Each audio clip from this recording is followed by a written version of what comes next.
সূরা কাউসার 11 বার পরে পানিতে ফু দিয়ে ঘরে ছিটিয়ে দিলে কি হয়, এই আমলটা যদি আপনি জানেন তাহলে আপনি কখনো এই আমলটা ছাড়বেন না। সূরা কাউসার হচ্ছে পবিত্র কোরআন কারীমের ছোট্ট একটি সূরা। 114টি সূরার ভিতরে 108 নম্বর সূরা হচ্ছে সূরাতুল কাউসার।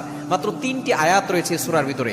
যদিও সূরাটি ছোট্ট, তবে এর ফজিলত অনেক বেশি। আপনি যদি সূরা কাউসার 11 বার পড়তে পারেন, কিভাবে আমল করবেন আমি বলে দিব, তবে কি কি উপকার পাবেন সেটা আমি বলে দিচ্ছি। নাম্বার 1, 1 নাম্বার হচ্ছে এই আমলটা করার মাধ্যমে আল্লাহ তাআলা আপনার ঘরের সকল অভাব দূর করে দিবেন। দ্বিতীয় নাম্বার হচ্ছে আল্লাহ পাক রব্বুল আলামিন আপনার ঘরের ভিতরে বরকত দান করবেন।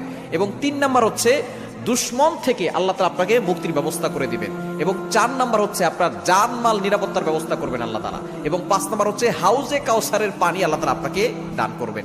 কেননা এই সূরা কাউসারের ভিতরে ইন্না আতাইনাকাল কাউসার, হাউজে কাউসারের ব্যাপারে আল্লাহ পাক রব্বুল আলামিন বলে দিয়েছেন যে এটা নবী সাল্লাল্লাহু আলাইহি ওয়াসাল্লামকে আল্লাহ তাআলা হাদিয়া দিয়েছেন হাউজে কাউসার।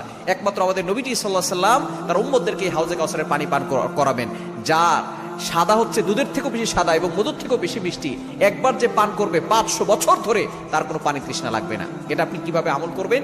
এই আমলটা হচ্ছে আপনি প্রথমে ওযু করে আপনি 3 বার দুরূদ শরীফ পড়বেন। এরপরে হচ্ছে আপনি সূরা কাউসার 11 বার পড়বেন। শেষে আবার 3 বার দুরূদ শরীফ পড়বেন, পরে আপনি পানিতে ফু দিয়ে ওই পানিটা খাবেন।